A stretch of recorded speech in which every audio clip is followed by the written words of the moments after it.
미국의 어느 도시에 교인이 4명인 교회가 있었습니다. 그런데 이상하게 가끔 새 신자가 오는데도 어떻게든 그 사람을 상처를 주어서 내보냅니다. 그게 좋으세요? 네. 그래서 참 안타깝기도 하고 그래서 그렇게 하는 이유를 조사를 해봤는데 이유는 간단했습니다.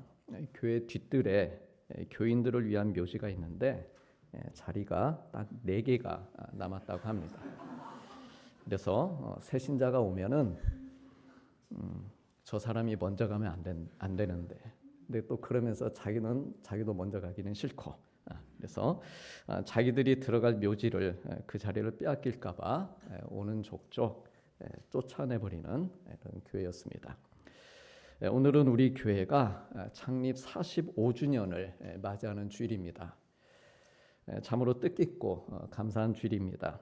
교회 창립 기념 주일을 맞이하면서 우리는 다시금 물어야 할 질문들이 있습니다. 예를 들면 교회는 무엇일까? 무엇을 위해 존재하는 걸까? 또 교회는 어떤 사람들이 모이는 곳일까? 그리고 이상적인 교회란 어떤 모습일까? 등등입니다. 이 질문을 바꿔 말하면요, 교회에 다니고 있는 나는 누구일까? 나는 무엇을 위해 존재하는 걸까? 나는 오늘 또 교회에 왜 온 것일까? 우리는 왜 이곳에 모여 있는 걸까? 예수님을 믿는 나의 이상적인 모습은 어떤 모습일까? 지금 딱 이 모습이 내가 하나님 앞에 보이는 이상적인 모습일까?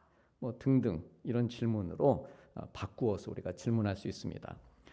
에머슨 파스틱이라는 설교가는요, 사람들이 교회에 나오는 데는 4가지 동기가 있다라고 말합니다. 첫째는 생활 양식, 믿는 가정에서 태어나서 교회에 나가는 것이 자연스럽게 체득이 되어서 나오는 사람들. 둘째는 목회자의 설교를 듣기 위해서나 혹은 자녀들에게 교육적으로 도움이 될 것 같아서 나오는 사람들. 셋째는 고난과 위기 등 어려운 일들을 만나면서 극복할 힘과 위로를 얻기 위해 나오는 사람들. 그리고 넷째는 인생의 의미를 찾기 위해 교회를 찾는다라고 말합니다. 그러면서 말하기를 교회를 찾아오는 그 처음 동기가 무엇이든 결국 이들은 모두 예수님이라고 하는 은혜의 통로, 은혜의 깔때기를 통해서 한 자리에 모인다라고 말합니다. 나의 어떤 라이프 스타일이나 나의 특별한 상황 혹은 교회의 외형적인 요소들을 보고 찾아왔지만 실은 나를 사랑하시는 우리 하나님의 은혜와 섭리의 손길을 따라서 우리가 이곳에 모인 것이다 라고 말합니다. 그래서 처음 교회에 나올 때는 우리 각자가 가지고 나온 질문들이 다 다릅니다. 동기도 다르고 목적도 다르고 세상을 살아가는 이유와 목적도 다 다르지만 모두가 다 같은 하나의 답을 얻게 됩니다. 교회에 다니는 나는 누구인가? 나는 하나님께로부터 멀어지려 했던 죄인이었지만 십자가의 사랑으로 용서받고 구원받은 하나님의 자녀이고 그런 나는 무엇을 위해 존재하는가? 나를 끝까지 기다려주시고 품에 안아주신 아버지의 기쁨과 영광을 위해 존재하는 것이고 나는 오늘 또 교회에 왜 왔으며 우리는 왜 이곳에 모여 있는 걸까? 나를 사랑하시고 구원해 주신 하나님께 감사드리면서 내 인생의 주인으로 모셔야 될 분이 오직 하나님 한 분뿐이심을 고백하며 경배하기 위해서이고 그렇다면 예수님을 믿는 나의 이상적인 모습은 어떤 모습이어야 할까? 나의 영혼에 난 상처들이 잘 낫고 아물어서 쉼과 평안을 회복하고 하나님과 이웃과 좋은 화목의 관계를 이루며 사는 모습이라고 이렇게 모두가 다 같은 하나의 답을 가지고 살아가는 사람들이 모이는 곳, 이곳이 교회입니다. 내가 생각하는 이상적인 교회에서 신앙생활을 하고 싶은 마음은 누구에게나 있을 것입니다. 그리고 이 말은 역시 바꾸어 말하면 내가 이상적인 성도가 되기 위한 사모함을 가지고 있어야 한다는 말입니다. 이상적인 교회, 이상적인 하나님 자녀의 모습을 내 머릿속으로 그려보면서 상상할 수 있어야 됩니다. 사도 바울이 이 상상을 했었습니다. 예수님께서 교회에 대한 밑그림을 그려주셨다면 바울은 그 위에 예수님께서 그려놓으신 밑그림 위에 이상적인 교회의 모습을 그려가면서 그 이를 위해 그의 삶을 하나님께 드렸습니다. 우리 주님께서는 주는 그리스도시요 살아계신 하나님의 아들이시니이다라는 베드로의 이 반석과도 같은 고백 위에 내 교회를 세울 것이다 라고 하셨습니다. 교회는 믿음의 고백 위에 세워지는 것이다 라고 하는 이 밑그림을 그려주신 것이죠. 그래서 이 고백 위에 초대교회 성도들이 이상적인 교회를 만들어간 것이고, 사도 바울 역시 이 일에 자기를 드리고 30년이 지난 후에 오늘 본문인 에베소서에서 주님이 비로소 깨닫게 해주신 이상적인 교회의 모습 그리고 성도의 모습을 나누고 있습니다. 이상적인 교회, 내가 30년 동안 복음을 전하는 삶을 살아왔는데 이상적인 교회란 어떤 교회인가? 이상적인 교회란 예수님이 교회의 머리가 되시고 교회는 예수님의 몸임을 고백하는 교회이다. 이상적인 교회는 예수님이 친히 모퉁이돌이 되어주셔서 주님 안에서 성도들이 서로 연결이 되어서 거룩한 곳이 되어가고, 그리고 하나님이 거하실 처소가 되기 위해서 예수님 안에서 함께 지어져 가는 것, 이것이 이상적인 교회이고 이상적인 성도의 모습이다. 바울은 이제 그렇게 고백하게 됩니다. 그러면 이것은 말 그대로 이상적인 교회와 성도의 모습이고 실제는 어땠을까요? 그가 매일 현장에서 경험했던 교회는 어떤 모습이었을까요? 오늘 본문인 에베소서 1장 그리고 2장을 거쳐서 이 에베소서 말씀을 우리가 계속해서 읽어가다 보면은요, 이 에베소 교회가 바울이 기대하며 그려갔던 교회 모습과는 많이 달랐다는 것을 알 수 있습니다.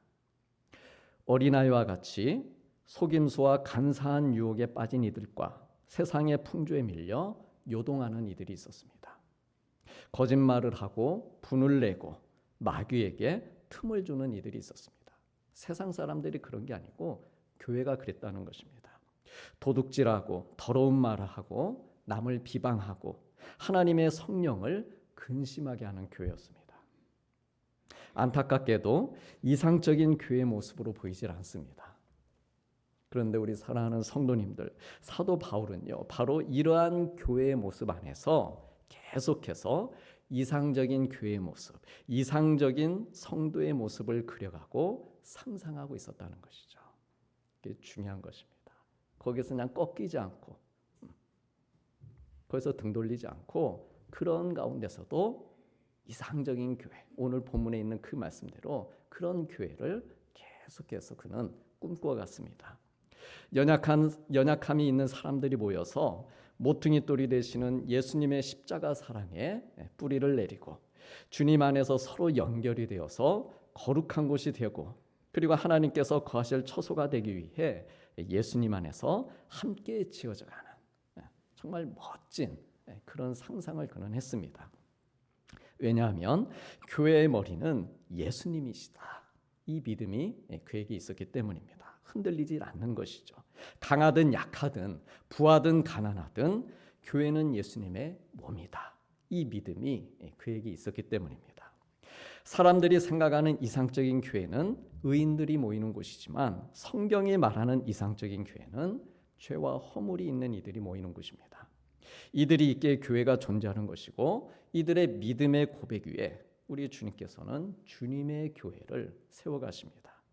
사랑받고 용서받고 덮어줌을 받는 그런 주님의 교회로 주님이 만들어 가십니다.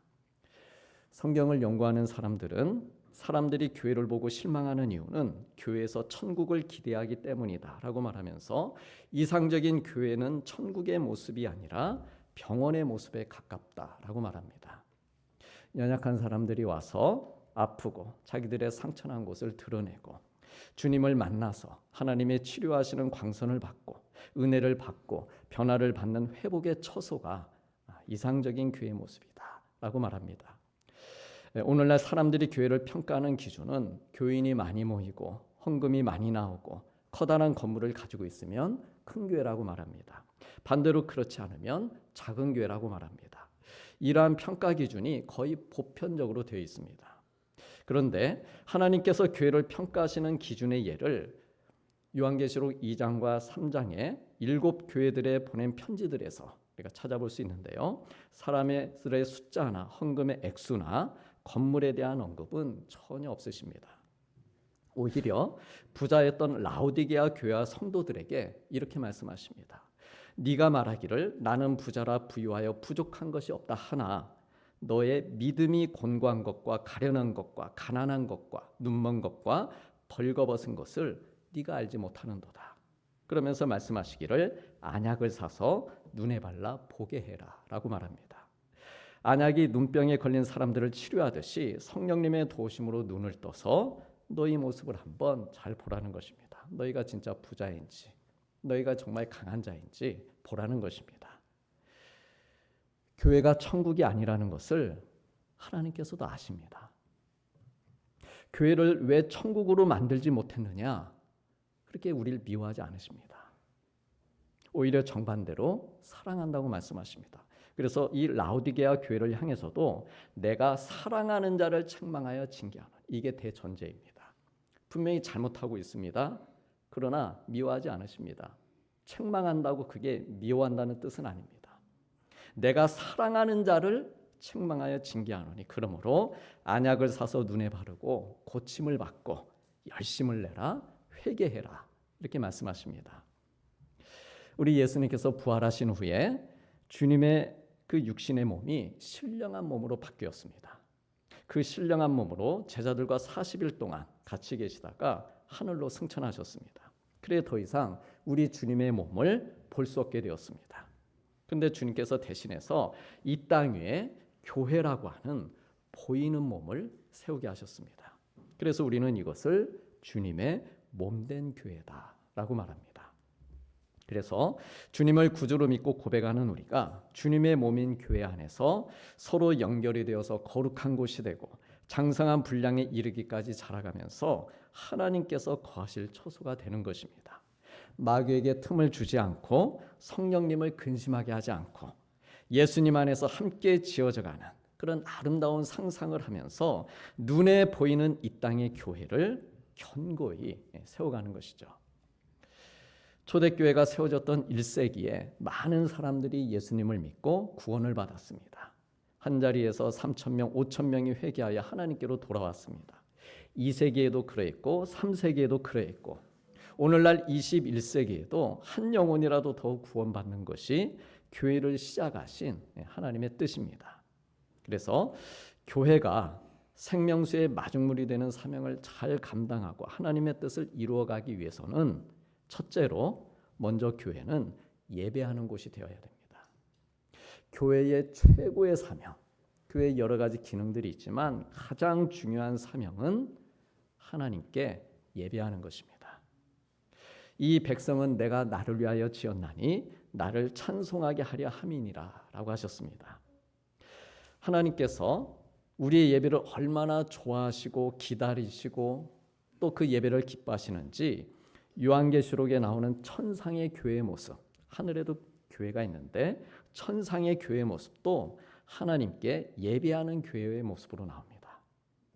24장로들, 요한계시록 4장의 24장로들은 이제 교회를 상징합니다. 24장로들이 보좌에 앉으신 이 앞에 엎드려서 하나님께 경배하고 자기의 관을 보좌의 앞에 드리면서 이들이 찬송을 하는데 뭐라고 찬송을 하는가 하면은요. 우리 주 하나님이여 영광과 존귀와 권능을 받으시는 것이 합당하오니 주께서 만물을 지으신 것지라 만물이 주의 뜻대로 있었고 또 지으심을 받았나이다 하더라. 이렇게 찬송을 부릅니다. 사람이 하나님께 지음을 받은 것처럼 만물도 그리고 교회도 하나님께 지음을 받았습니다. 이렇게 고백하면서 하나님을 경배하며 예배를 드리고 있습니다. 우리 사랑하는 성도님들, 우리가 하늘나라에 가서도 계속해서 해야 될 유일한 한 가지, 그것은 하나님을 경배하면서 예배드리는 일입니다.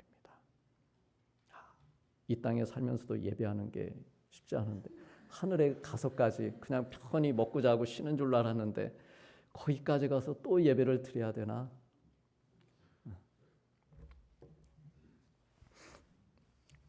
천국에 가셔야 되죠. 예, 가시면 이제 예배 또 드리는 거죠. 하늘에 가서도 해야 될 유일한 한 가지, 다른 거 없습니다. 하나님을 예배하는 겁니다. 계속해서. 하물며 지상의 교회와 성도는 말할 것도 없습니다. 교회를 교회되게 하는 것, 성도를 성도되게 하고 하나님의 자녀를 자녀되게 하는 것, 그것은 하나님을 기쁘시게 하는 예배를 드리는 것입니다. 우리가 봉사하고 선교를 합니다. 그 이유는요, 하나님, 저들도 하나님께서 하나님을 위해 지으신 자들이니 저들도 하나님을 찬송하며 예배자가 되게 해주시옵소서. 이 간절한 소망이 우리 안에 있기 때문입니다. 하나님을 경배하는 예배자들을 만들기 위해서 우리의 가정과 일터와 그리고 국내와 해외를 선교지로 삼아서 교회와 성도의 사명을 우리가 감당하는 것입니다. 그래서 우리의 자녀들을 어떤 직업인으로 키우기 이전에 우리의 자녀들을 예배자로 만들어야 되는 것이죠. 우리의 부모님들, 우리의 어머니, 아버지를 예배자로 만들어야 되는 거예요. 의사가 예배자가 되어야 되고, 요즘 이제 곧 지금 국회의원 선거하는데 국회의원을 국회로 보내기 전에 예배자로 먼저 만들어야 되는 것이죠. 예배자, 하나님께서 원하시는 것은 예배자입니다. 어떤 직업이냐, 그것은 둘째 문제입니다. 내가 그 직업인이되 예배자로 사는 것, 예배자로서 그 일들을 사회에서 감당하는 것, 그것은 하나님께서 원하시는 것입니다. 둘째로 교회는 하나님께 기도하는 곳입니다. 예수님께서 이사야의 말씀을 인용해서 내 집은 만민이 기도하는 집이다, 이렇게 말씀하셨습니다. 그런데 우리 주님이 성전에 들어가셨는데 기도하는 사람들이 아니고 장사하는 사람들로 가득합니다. 성전에는 이방인의 뜰이라는 곳이 있는데요, 이곳은 이방인들도 와서 기도할 수 있도록 이렇게 특별 구역으로 만들어 놓은 것입니다. 과거 솔로몬이 성전을 건축한 후에 하나님께 기도했습니다. 기도하기를 만일 주의 이름을 위하여 먼 지방에서 온 이방인이라도 그들이 이 성전을 향하여 기도하거든, 그러니까 와서 기도하는 것입니다. 그들이 와서 이 성전을 향해 기도하거든 주는 계신 곳 하늘에서 들으시고 이방인들이 주께 부르짖는 대로 이루사 땅의 만민이 주의 이름을 알고 주의 백성 이스라엘처럼 경외하게 하시옵소서, 이렇게 기도를 했습니다. 그래서 성전을 그래서 만민이 기도하는 집이라고 한 것인데, 그런데 때가 6월절이었고 그곳에 명절을 위한 많은 상인들이 몰리면서 이방인들이 기도할 곳을 빼앗겨 버린 것입니다. 게다가 성전을 관리하는 제사장, 장사하는 사람들이 많은 이득을 보기 위해서 제물로 드릴 양이나 물품들의 가격을 높이 올려놨습니다. 경건의 모습이라고는 조금도 찾아볼 수 없었습니다. 그래서 주님께서 너희가 만민이 기도하는 집을 강도의 구렬로 만들었다, 이렇게 말씀하시면서 채찍을 들고 장사하는 사람들을 다 내쫓으시고 성전을 정결하게 하신 것입니다. 이 말씀은요, 바꿔 말하면은 성전은 그리고 교회는 그리고 성도는 기도할 때 그리고 예배할 때 정결함을 유지하며 그 본래의 기능을 할 수 있다는 말씀입니다. 우리 사랑하는 성도님들, 교회가 교회되고 성도가 성도되기 위해서는 정결함이 필요합니다. 그리고 정결함을 위해서는 주님이 나를 위해 흘리신 보혈의 은혜와 함께 이에 대한 나의 반응으로 예배와 기도가 동반이 되어야 됩니다. 예배는 내가 나의 주인됨을 내려놓는 것이고, 기도는 내가 원하는 것들을 내려놓고 하나님의 뜻이 이루어지기를 구하는 것이기 때문입니다. 나의 뜻, 나의 생각을 내세워서 살려는 죄의 습성이 예배를 드리고 기도를 드리는 과정 가운데 걸러지고 깨끗하게 청소가 되기 때문입니다.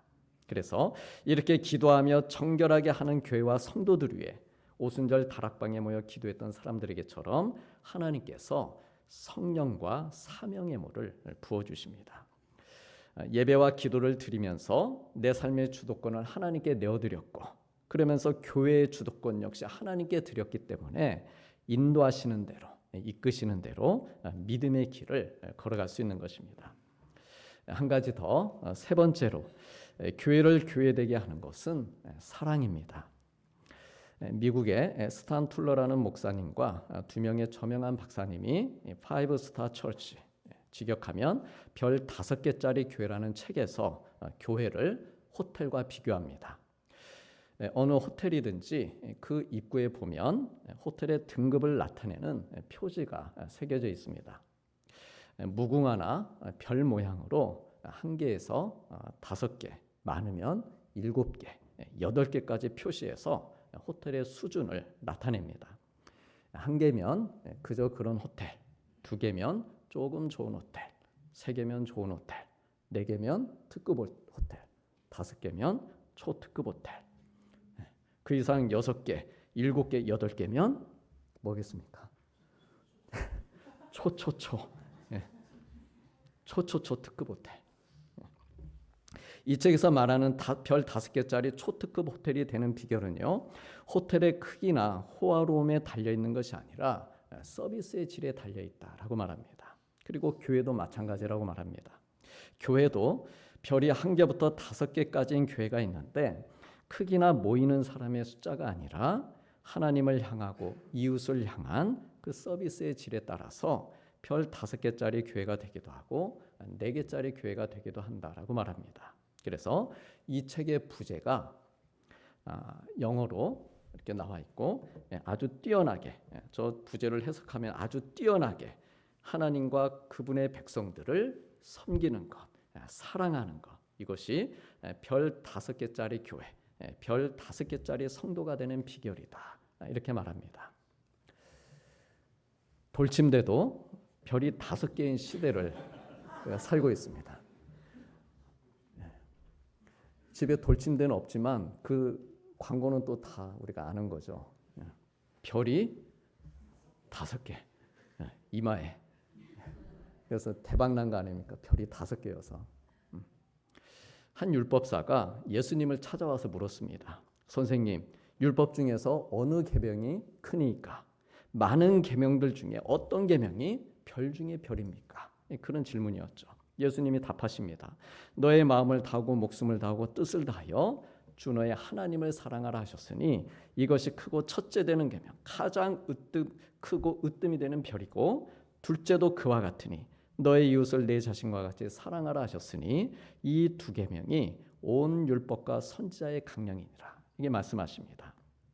그래서 이 말씀을 그대로 믿고 그리고 이 말씀대로 살기를 힘쓰는 교회, 그런 성도들은 어떻겠습니까? 그 마음에, 그 이마에 큰 별이 달려있는 것이죠. 우리 서로 옆에 분들 바라보시면서 축복하시겠습니다. 자, 바라보시고 말씀하십니다. 당신의 이마에 별이 가득합니다. 별이 가득한 우리 성도님들의 마음에 사랑으로 새겨진 별이죠. 사랑에는 수고가 따른다고 했습니다. 데살로니가전서 1장 3절 말씀입니다. 사랑에는 수고가 따른다. 그런데 성경 원의 이 수고라고 하는 말은요, 채찍으로 때린다라고 하는 말에서 나왔습니다. 그러니까 땀을 흘리는 수고를 넘어서 고통을 동반하는 수고입니다. 예수님께서 십자가를 지시고 우리를 위해 해주신 수고입니다. 그래서 교회는요, 어느 교회이든 우리 주님의 사랑의 수고 위에 세워진 것입니다. 앞으로도 주님이 다시 오시는 그날까지 교회는 우리 주님의 사랑과 주님의 그 채찍에 맞으시는 그 수고 위에 계속해서 세워질 것입니다. 또한 우리 교회가 세워지고 우리 한우리교회가 여기까지 올 수 있었던 것은 우리 주님의 그 사랑의 수고, 그 수고하심 안에 또한 사랑으로 수고해 준 분들이 있기 때문입니다. 개인적인 고통이든 교회를 위한 고통이든 우리 성도님들 겪는 어려움들이 개인적으로나 교회적으로는 없지 않았을 것인데 이 자리에 계신 우리 성도님들과 우리 원로 목사님, 그리고 지금 이 자리에는 안 계시지만 믿음으로 감당하셨던 분들의 그 사랑의 수고 위에 우리 교회가 세워져 온 것입니다. 교회는 사랑의 수고가 계속해서 반복적으로 필요한 것입니다. 한 번 하고 끝이 아니고 반복적인 사랑의 수고가 필요한 것입니다. 그래서 바울은요, 주님을 믿는 길에서 잠시 벗어나 있던 그 갈라디아 교인들을 향해서 나의 자녀들아, 믿음을 잠시 떠나 있습니다. 그런데 다르게 말하지 않고 나의 자녀들아, 그렇게 그들을 부릅니다. 그러면서 너희 속에 그리스도의 형상을 이루기까지 다시 너희를 위하여 내가 해산하는 수고를 한다 라고 고백합니다. 생명은요, 반드시 반복적으로 해산하는 수고를 통해 탄생하고 늘어가게 됩니다.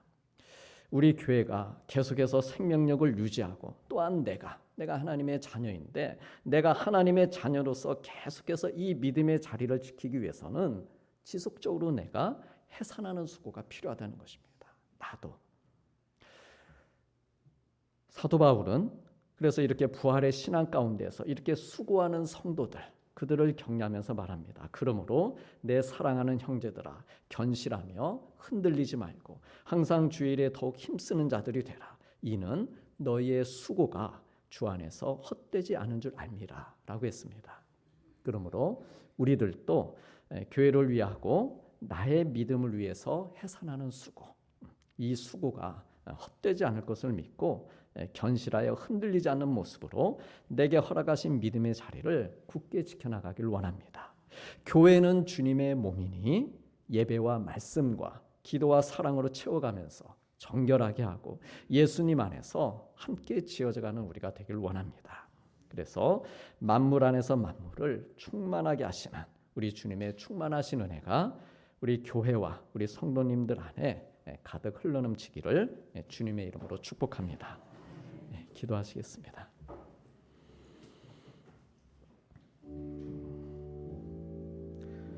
교회는 주님의 몸이니 만물 안에서 만물을 충만하게 하시는 이의 충만함이니라.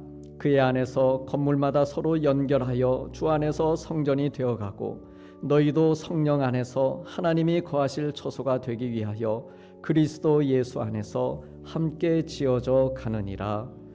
아멘.